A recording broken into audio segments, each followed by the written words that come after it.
The throttle body on your intake manifold is held in place by 2 to 4 bolts and a wiring connector, depending on the application.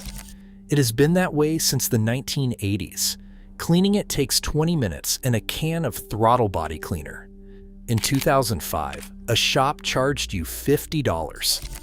In 2025, a dealer quotes you $1,200. The part did not change. The bolts did not change. What changed is that your engine now requires a throttle body adaptation procedure after cleaning, and that procedure requires a dealer scan tool that costs $20,000 to own or $50 an hour to rent. That is the business model. 9 repairs that used to cost $200 are now quoted at $1,500. Today, we are walking through every single one, explaining what each repair actually involves, what it should cost you, and exactly how to do it yourself. Start with the battery. This is the one that shocks people the most, and it should. Before 2005, replacing a battery was a 30-minute job. You disconnect the negative terminal, pull the hold-down clamp, lift out the old battery, drop in the new one, reconnect. Done. Total cost: $130 for the battery, maybe $30 for labor if you paid someone. Today, a dealer quotes you $1,200 to $1,800 on a modern BMW, Audi, Volkswagen, or any vehicle with an intelligent charging system. Here is why. Every one of these vehicles requires battery registration after replacement. The engine control unit tracks charge cycles, current state, and battery health. When you drop in a new battery without registering it, the charging system uses the wrong profile. It overcharges the new battery. The new battery dies in 18 months. The dealer knows this. The registration requires their scan tool subscription, which runs $40 a day for BMW ISTA software alone. The part markup is another $150 on top of a battery you can buy at any parts store for $120. Here is what you actually do. Buy the correct AGM battery for your application. For most European vehicles, that is a Group H6 or H8, available at any parts counter for $110 to $150. Then buy an OBD port memory saver and plug it into your OBD port before you disconnect anything. This keeps the ECU alive during the swap. For battery registration on BMW vehicles, a paid OBD dongle running the BimmerLink app handles registration in under 3 minutes. For VAG vehicles, OBD11 with a Pro or Ultimate subscription covers the same procedure. You pull the old battery out, drop the new one in, run the registration procedure on your phone, done. Total cost $160 and 45 minutes. Dealer cost $1,500. That is a 9-to-1 ratio on a job that has not fundamentally changed since 1985. Brake pads are next, and this one has a new trap built into it. The actual pad swap is identical to what it was 20 years ago. You jack the corner, pull the wheel, compress the caliper piston, slide out the old pads, slide in the new ones. That part has not changed. What has changed is that every vehicle built after 2015 with electronic parking brakes and ADAS systems, which is nearly every vehicle sold in the last decade, requires special attention when compressing the rear caliper pistons. On older vehicles, you use a cube-style piston tool and turn it clockwise while pressing in. On electronic parking brake calipers, that method will snap the adjuster mechanism. You must retract the piston electronically before you compress it. While some vehicles have manual workarounds or built-in service modes, a scan tool makes this process straightforward and reliable across platforms. Dealers use this fact to charge $300 to $500 for a calibration procedure on top of the pad replacement, bringing a job that cost $180 in 2003 to $1,200 in 2025.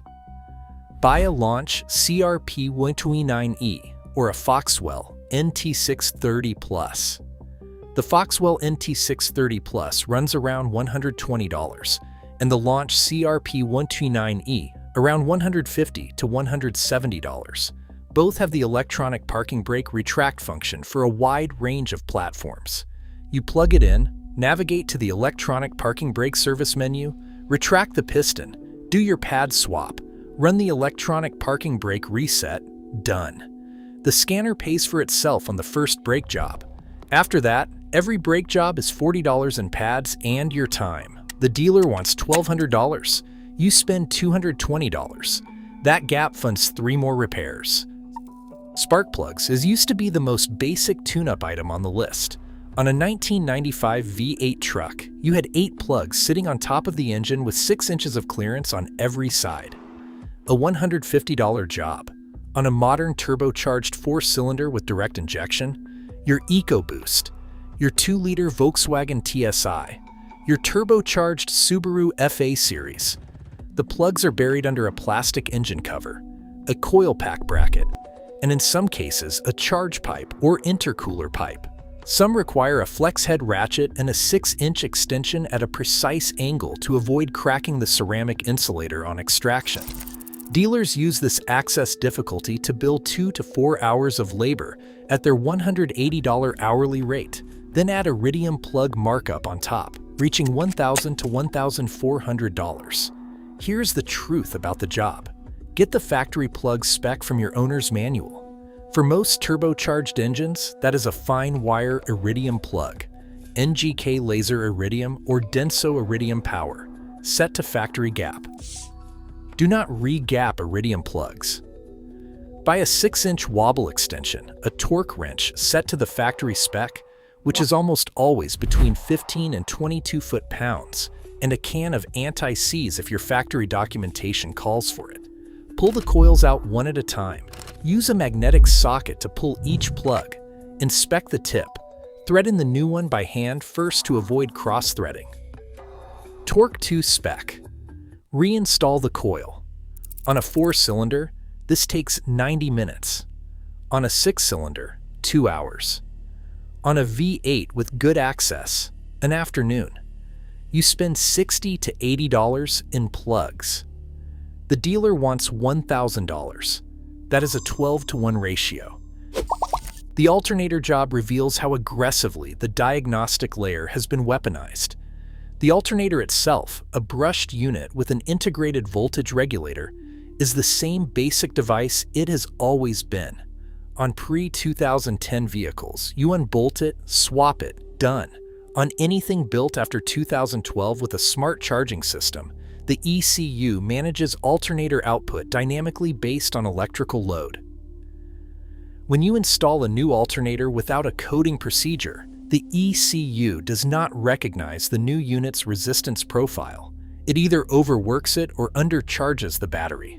Dealers use this fact to add a CAN bus programming charge of $300 to $400 on top of parts and labor, taking a $200 job to $950. The workaround is an OBD scan tool with alternator adaptation capability.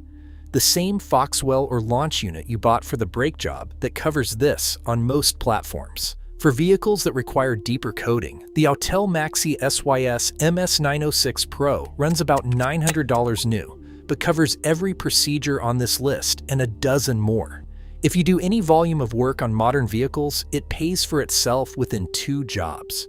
Buy a quality remanufactured alternator from a supplier like Bosch, Denso, or AC Delco, not the unbranded offshore units.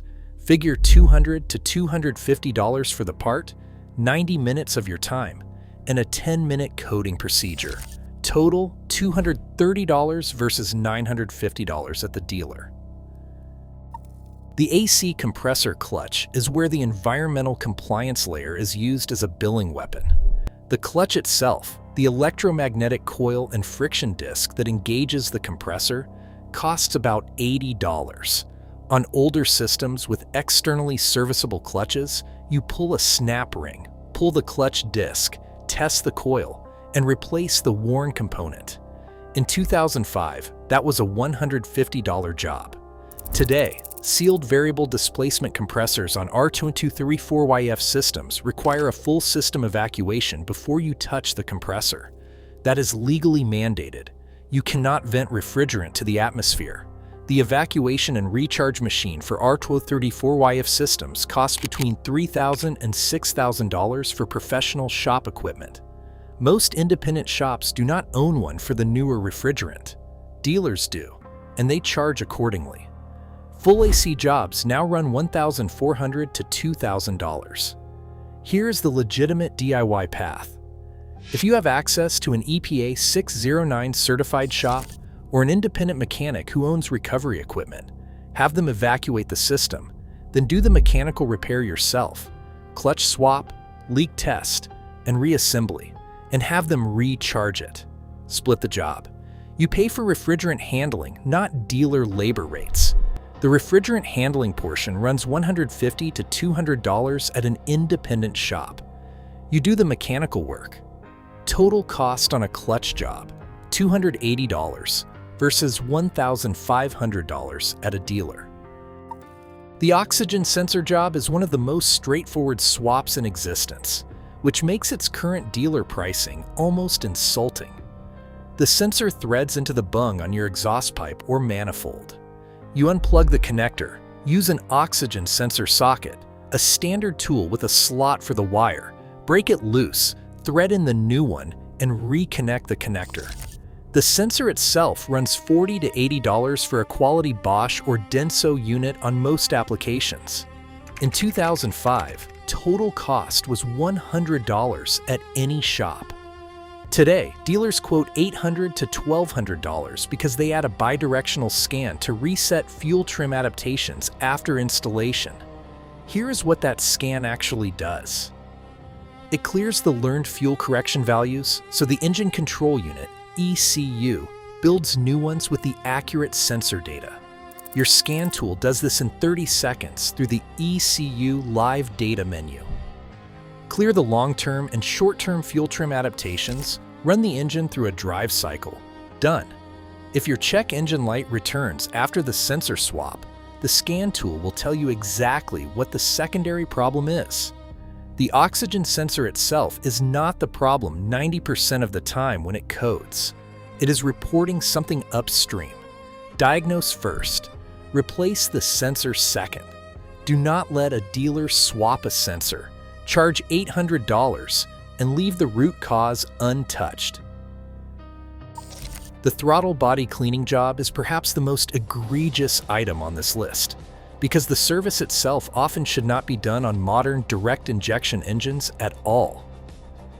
On port-injected engines built before 2008, the throttle body collected light carbon deposits, and a 20-minute spray with throttle body cleaner on a rag usually resolved it. That was a $50 job.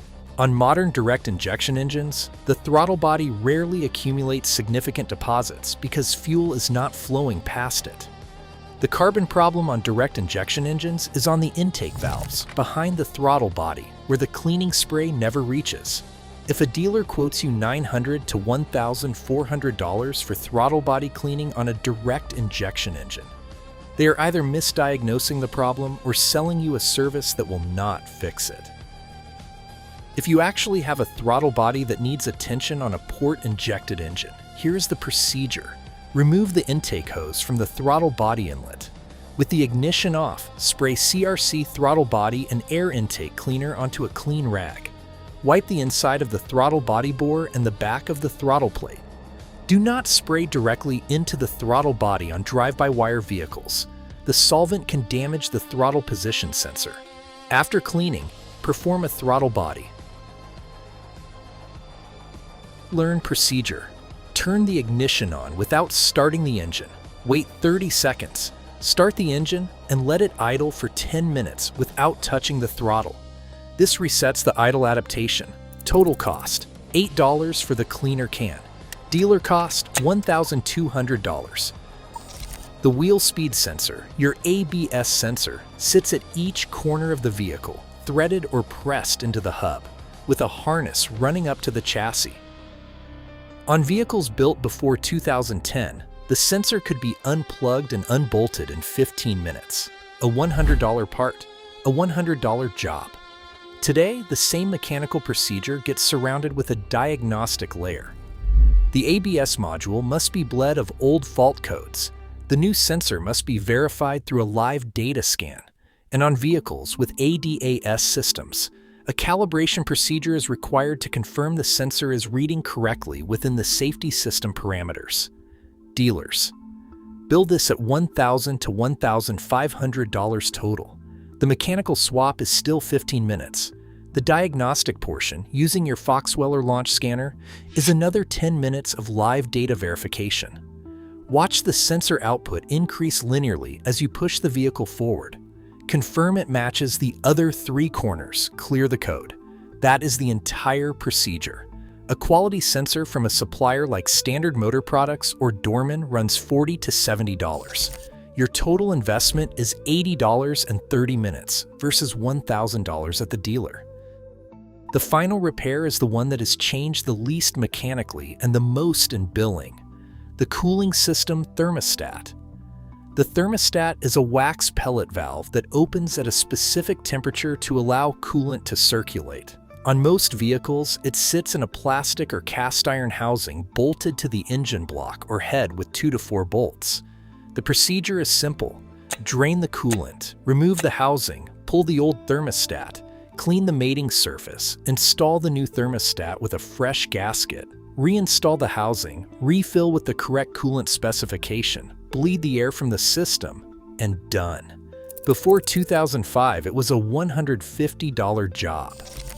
Today's dealer quote is $800 to $1,200 because bleeding a modern cooling system requires a vacuum fill tool and a scan tool to run the cooling fan and pump through their purge cycle on vehicles with electric water pumps. The vacuum fill tool costs about $60 from most parts suppliers. The purge cycle runs through your scan tool. The thermostat itself costs $20 to $40. The correct coolant for your vehicle is listed on the reservoir cap and in your owner's manual. Get this right, because mixing coolant types destroys water pumps. Total cost for parts and tools is $140. Dealer cost is $1,000. 9 repairs. The combined dealer quote for all 9 on a modern vehicle touches $10,000. Your combined do-it-yourself cost for parts, fluids, and the scan tools you will use for every future job is under $900. The scan tool alone, the Foxwell NT630 Plus at around $120, or the Launch CRP29E at $150 to $170, covers the diagnostic and coding steps across every repair on this list. You buy it once, you use it for the next 10 years. The tools pay back on the first job. The knowledge pays back every time a service advisor hands you a quote, and you already know what the job actually costs. Every procedure, torque spec, and part number referenced in this video is compiled in the complete field reference linked in the description. Which repair on this list hit you the hardest? Drop it in the comments. If you have a lower number than that, tell us below.